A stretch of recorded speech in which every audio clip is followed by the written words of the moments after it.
Hello, everyone. On the 7th of March, we are going to have a Virgo full moon.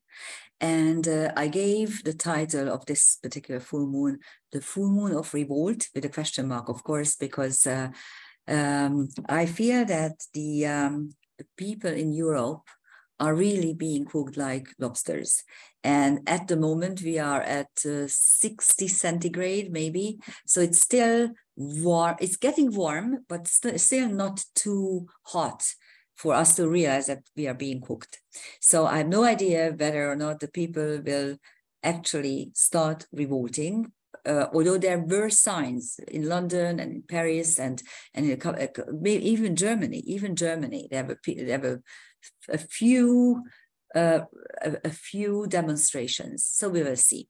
And the reason why is because this particular full moon is on the asteroid Lilith, and all three Liliths are very relevant, very significant, plus Uranus, the planet of revolt and revolutions and chaos and anarchy, of course, is trining the moon. So let's take a look at this chart, which is for London. So the ascendant and midheaven will be different if you live elsewhere. If you live around, let's say, 200 miles from London, you can use this chart because it's not a natal chart. It's just a moment in time, and the significance is there. So in this particular chart, Neptune is on the midheaven. So the Neptune on the midheaven shows that we still can't see clearly. The problem with Neptune is that on an individual level, it can bring clairvoyance, mysticism, all kinds of esoteric knowledge, dreams, premonitions, and so on. But on a collective level, it usually works as a deceit energy. And this is on the midheaven. But what's more interesting is the fact, I hope you can discern this. You can see how this works, but you can also actually check, because the full moon sun, which is at Pisces, as far as I remember, it was like 16 degrees and 40 Pisces, is at the exact midpoint of the Neptune Mercury. And Neptune and Mercury are two light planets. I do have a video somewhere, and it didn't particularly resonate with the general public. I think most of the people didn't understand what I was trying to say, but I'm trying to say it now. That Mercury, of course, is the closest to the sun. So actually it gets the sun's heat and light fully and completely, a lot more than the rest of the planets. And so it is linked to enlightenment. Of course, it is rational thinking, rational logical discourse, knowledge, information. And Neptune is the last planet in the solar system. There might be another one. I have no idea. Our colleagues are constantly debating whether or not there must be another planet. Some the mathematical calculations say that they are very revealing and very convincing. I have a hunch that there is no planet out there. There might be. I will gladly revoke my thoughts and admit that I made a mistake. But anyhow, at the moment, Neptune is at it's the outermost planet in the solar system, so it is closest to universal light. So that's why they are two light planets. They're of course different lights, because one is consciousness and the other one is super consciousness. And if you consider the two planets, Mercury and Neptune, they don't really like each other. It's one of the significators if it's in a bad aspect, if they are in a bad aspect, that the person doesn't see clearly. He's very gullible. He could be deceited, or he doesn't drive too well because he just doesn't know how to interpret a traffic situation. So it's not a good combination. But at the same time, with midpoints, at least in karmic astrology, we always delineate the best, the most prominent of the planets. And Mercury Neptune is conscious understanding of of esoteric things or hidden things. So and at the midpoint of which is the sun. It is the full moon sun. So it's a fully illuminated understanding. You can actually translate it that.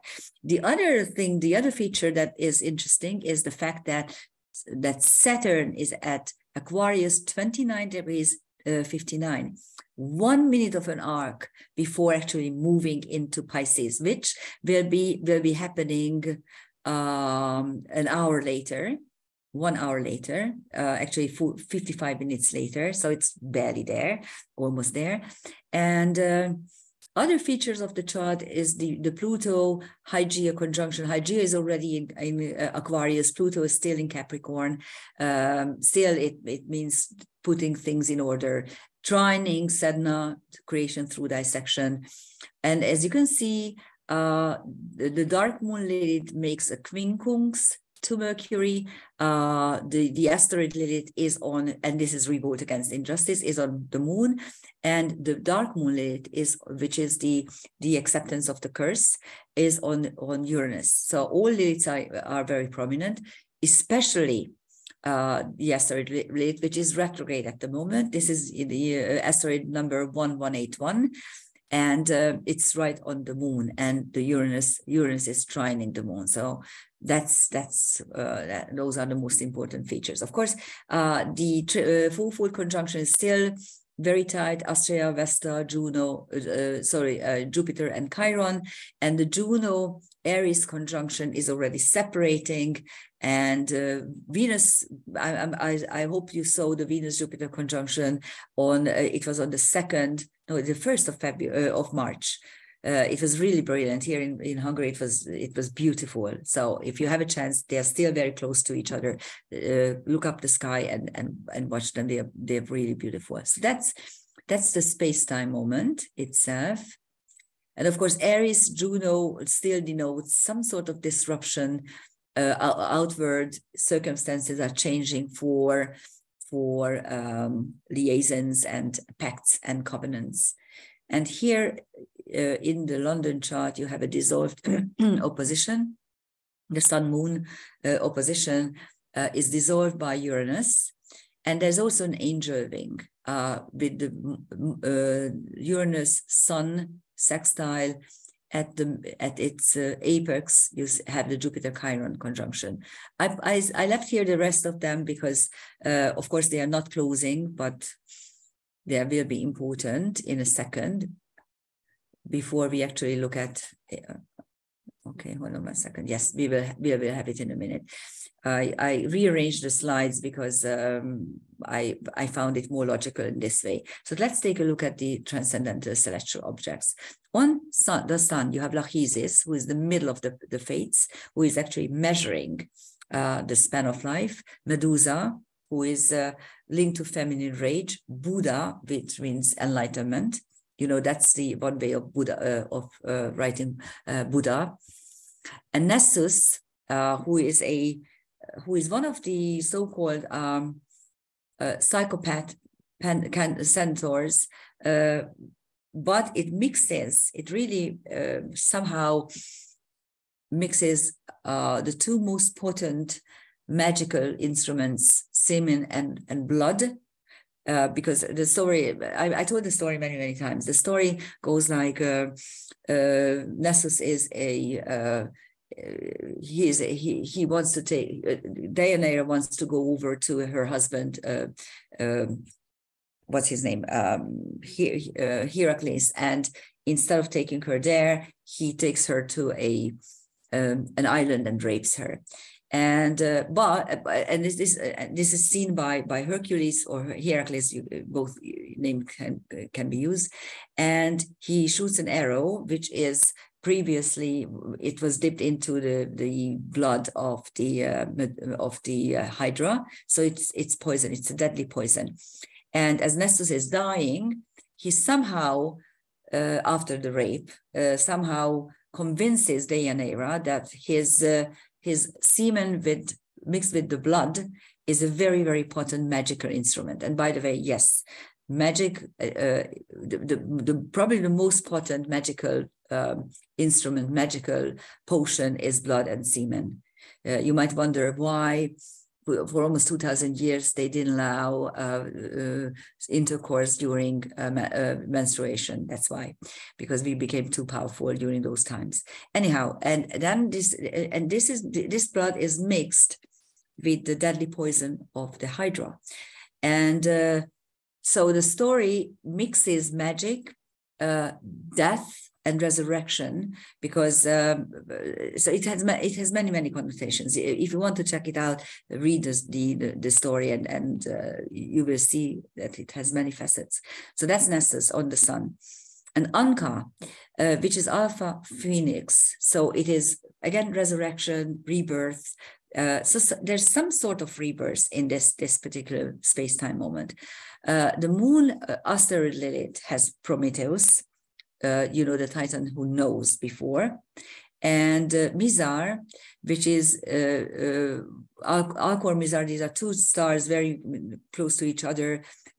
Stars in the Big Dipper. I'm going to show you in a minute how it looks like and what the significance of it is. And of course, on Venus you have Shiva, the destroyer.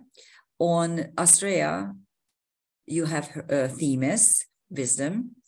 And on the Jupiter Chiron conjunction, you have Adonis, Hannibal, and Philosophia. So love or beauty. Adonis is both, denotes both. Hannibal, who is a general, a very successful general, who is able to take his army across the Alps, across high mountains, without losing his men. And the two stars which have been prominent because they have, Chiron has been there for ages. Alpharas, which is Alpha Andromeda, one of the healing words of suicide victims. This is the word where suicide victims learn again to use free will and to use free movement, to enjoy free movement. Another, King Kephos, the king of Ethiopia, he is one of the protagonists of the Cassiopeia, Andromeda, Set, and Perseus story. I told this many times, so I'm not going to repeat it. On Uranus, however, you have two not very nice archetypes. One is Nagasaki, and the other one is Niobe. By the way, again, the color coding won't change. Magenta is asteroids. They denote the personal karmic level. Blue are centaurs and TNOs, karmic wounds, describing karmic wounds and various phobias and special traits as well. And the red ones are fixed stars, which are not in the solar system. They're out there in the universe, and they denote all sorts of higher dimensional powers. And Anka is one of the most beautiful stars, but you can't see them from the northern hemisphere because the Phoenix is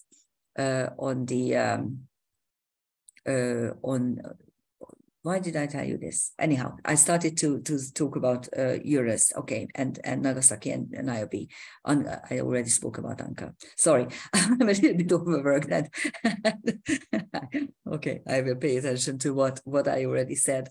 Anyhow, so on Uranus, you have Nagasaki and Niobe.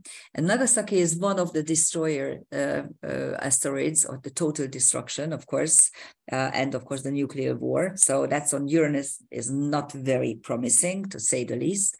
They will do something. My hunch is to tell you, to give you a hunch, is that they will probably have some sort of bomb, either a tiny bomb somewhere, a tiny tactical nuclear, whatever, how they call it, or they will actually blow up something in space and destroy communication lines. This is what I think. But that's just a hunch. Let's hope I'm not right, okay? And the Niobe, which denotes suffering, deep, unconsolable grief and suffering, losing children, losing all your children, which for a mother is the worst possible outcome of anything. And then on Pallas Athena, you have Ereclus. Ereclus is a centaur that is linked to the dilemmas of truth and reality. I can have my truth inside me, but if it is not supported by outward reality, then there's a big problem, because I won't be able to accept outward reality, and the reality out there, outside myself, won't be compatible with what I feel. So it's always bad. And on the dark moon Lilith, you have Albion, and Albion comes from William Blake's poetry. He is one of the archetypes of he's like a proto man of the British Isles, and he creates mankind by cutting himself into 4 equal pieces. So it's also creation through dissection, but it's a very, very different creation than what we see in Sedna, because in Sedna, it is through violence, because it's the father who cuts the digits and hands and arms of Sedna. And so there's abuse and betrayal in it, but out of that, something new is created. So Sedna always denotes creation through dissection and the ability to realize what is not working in your life and how to get rid of those non-working segments and then rearrange your life in a workable new potential. But an Albion is simply, it's like germination, really. It's like the cell that is divided into 4 equal portions. So it's something like I am cutting myself into 4 in order to create something. So it's like the normal process. So one is violent and the other one is voluntary, we could say. So that's on the dark moon Lilith, which actually is in a conjunction, it's in applying conjunction to Uranus. So that's why I left it there. And here's Alcor Mizar. Actually, Mizar is the brighter star. Alcor is much, much tinier. When you look up at the Big Dipper or Ursa Major, you won't probably be able to see Alcor. It's such a tiny star. I sometimes see it. I mean, but probably not. Probably it's just an echo of it, something like that. But this star is linked to the cataclysm, and I keep saying that my problem with the space-time moment in general is that we are very, very close to the same mistake we made in Atlantis when we destroyed the Earth. And again, we have the technology, and unfortunately we have the stupidity to repeat the same mistake again, unless the people realize that the powers that be and the leaders are idiots. They are cretins. They deal with things that are totally irrelevant and totally unnatural. So this star represents the break of natural things, and it's kind of the healing word for that. And now it's prominent. Okay, so that's the Big Dipper. And then if we take a look at what's happening to Pallas Athena, what we get is, because all the rest of the things are practically, I mean, the Sun, Jupiter, Chiron, Uranus, the Moon are at 16 degrees, 16, 17 degrees of the signs. But then there's Pallas Athena, Dark Moon Lilith, and Vesta, which are at 12 degrees. Look at the numbers. So what happens to this dissolved opposition is the fact that Pallas Athena makes a square to Vesta. It's a cardinal square, focus on wisdom. And it also makes a sextile to Dark Moon Lilith. And Dark Moon Lilith in the Lilith myths is the acceptance of the curse. It is the fact that I'm not going back. I'm not turning back. I don't care. If you want to put a curse on me, I even accept that, but I'm not going to do something that is against my will or against my nature. So that's what's happening now. And I think we have one more slide. Actually, we have a lot more slides. Sorry about that. Okay, there is this fixed T-square between the nodal axis and the Black Moon Lilith, which is a fixed square. So it is very rigid. It is this is really a karmic cage. Okay, I did speak about this maybe 2-3 days ago, so I'm not going to delineate it. What is happening is that Mars is kind of dissolving this, but it's stressful, tensely dissolving it. So if you take a look, you have an opposition, 2 squares, a sesquiquadrate, and 2 semisquares. So all the dissolution is through strife and action and tension. So it's not really a dissolution, actually. It's more strife. And here you have the transcendental objects. On the North Node, you have Phaethon. And Phaethon is one of the cataclysm asteroids. If you look at the myth, Phaethon steals Helios's chariot, and of course the horses realize that it's not Helios himself, and begin to behave unruly. And first they go too close to the surface of the earth, and everything is burned, and then they go too high up, and then everything freezes, and then finally the horses push him to the earth, and he falls to the earth, and that is a cataclysm. And there's another version of the myth where Zeus, of course, who else is shooting him down, but of course this is a pre-Zeusian era, and it really is it describes how the cataclysm happened, how the sun was then destroyed, and because the chariot is destroyed, and then Helios first had to manufacture another chariot and create horses in order to resume his daily course in the sky. So, and this is exactly what happened after the cataclysm. There was darkness for quite a while. So, and Phaethon is on the North Node. So we are being reminded that, again, we can fall into the same stupid mistake, which is deadly. It's not just stupid, it's deadly. So that's what it signifies. And then Sheraton, which is Beta Aries. And of course, the whole constellation Aries is about self-assertion, is about commencement, the starting energy, the initiation energy. This is what I want. This is what I will do.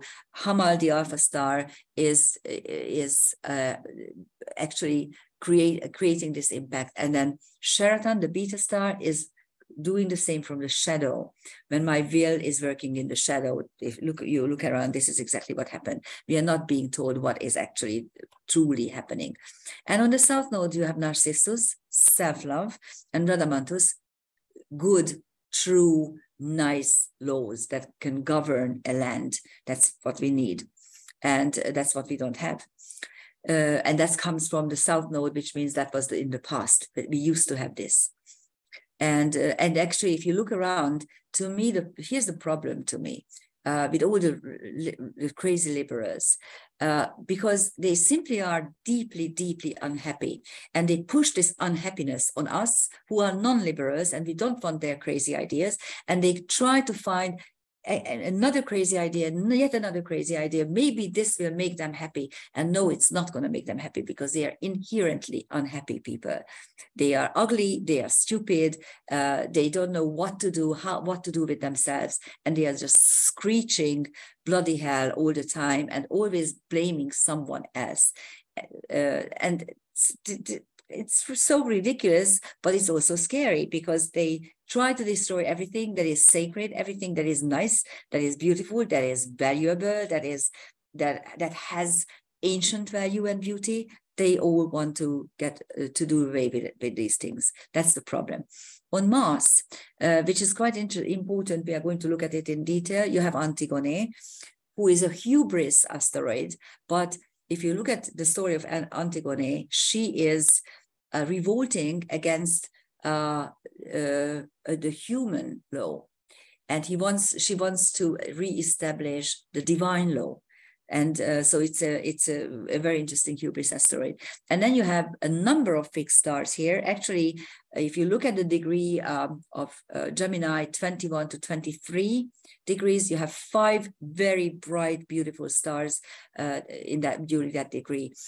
At the moment, Mars is aligned with Bellatrix, which is Gamma Orion, which is success through the shadow. Mintaka, which is Beta Orion, and is Delta Orion, sorry, and it is on the celestial equator, so it denotes divine balance. Capella, which is Alpha Auriga, which I delineated a couple of videos away, so you can watch it there. And Vacht, which is a southern constellation again, and it is Alpha Columba, and of course it represents the peace, the dove, the dove denoting peace, hopefully. But we are going to look at it in detail in a minute. And then on the black moon, you have hubris, another hubris, and Varuna, which is linked to Queen Kama, delivering the air, which is a problem everywhere. I just heard today, I'm recording this about 2-3 days earlier, and I just heard that poor Harry and poor Meghan are being thrown out of their nice little home. Thank God. I can't stand them. Sorry. Okay, so here, because, you know, I'm not even going in there. Anyhow, so here's Mars, which is at the moment out of balance, which means that it is right above the ecliptic. This is the ecliptic. This is actually the equatorial view, and this is the ecliptical view. So you can see that Mars is a little bit higher up there, and you can see that there are 5 stars actually between 21 and 23 degrees of Gemini. At the moment, Elnat is not tightly aligned with Mars because there's a 1.5 degree orb. Sometimes you have all 5 stars, interestingly enough. Soon Mars, as Mars is going further in Gemini, you will have all 5. So that's why I put it here. So here is Capella. Here's Elnat, which is Beta Taurus. Bellatrix, which is the western shoulder of Orion. Mintaka, which is on the belt, and as you can see, it's right on the celestial equator, and Vacht, which is a southern star. So these are the stars for at the moment. Mars is at 21 degrees 48, as you can see. And there's also an anaretic trapeze. Pluto is at the very last degrees of Capricorn. Saturn, at the moment of the full moon, is still at 29 degrees 59 Aquarius, really, really very anaretic. And then Saturn is at the end of Taurus, and Juno is not yet completely anaretic because it's at 28 degrees and change in Aries, but still the trapeze is forming, so that's there. And this trapeze is funny because it's not really a proper trapeze. It's really like just a step ahead. It's like a platform. We should call this a platform. And the base is a trine. So I want to share something. I'm enthusiastic about something. And then the sides are semi-sextiles, so it's really just one step up there. And the top is exactly like that of for a classic trapeze, a sextile. So it provides you potentials. And here the potential is, of course, having strong companionship, strong partnership, Saturn, Juno. But the problem is that the inside is 2 squares, and one square is the Pluto-Juno square, which denotes which is actually about something that is not working properly on the basis of. So it's like something looks like an alliance, looks like a covenant, but it's not. And the other square is the Saturn square, which I spoke about many times. So I'm not going to delineate it. And here are the transcendental objects for this particular configuration.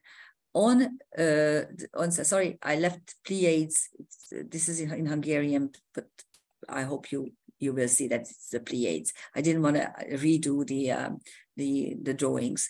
Anyhow, so Saturn has Hephaestus, Hungaria, interestingly enough, and Crantor. Crantor is a centaur that denotes to be at the wrong place at the wrong time. On Pluto, you have Spartacus, Revolt. Okay,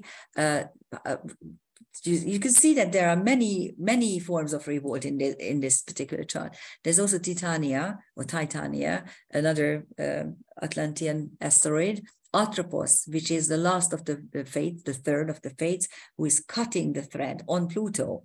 Again, not very nice. And then Orius and Amicus, which have been there for ages and will be there for a while with Pluto although Uranus is slower than Pluto, I think, even slower than Pluto. Anyhow, so they're still there.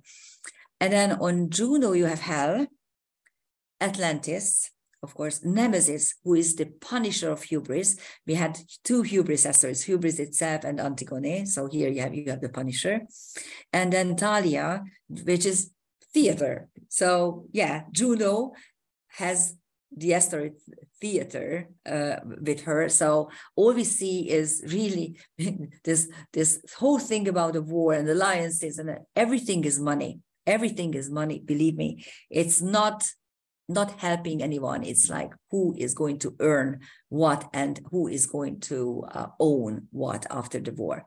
And of course, there's Andromeda Galaxy, which is one of the, which is really a dimension portal. And this is something that you can see by the naked eye if you have a good eye and you have a nice visibility potentials. Not on the full moon, of course, because everything is going to be very bright.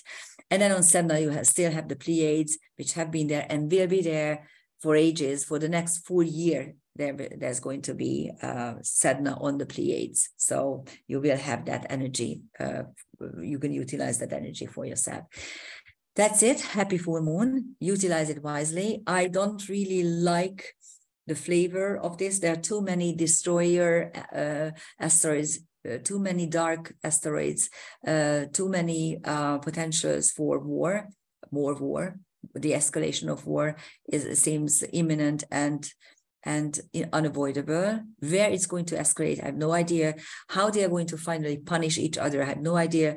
But there was a saying by one of the last real politicians who said that whoever starts the nuclear war dies second. And this is something that people should understand. People who are responsible at responsible positions should understand. Thank you for listening at Happy Moon, Full Moon. Thank you. Bye.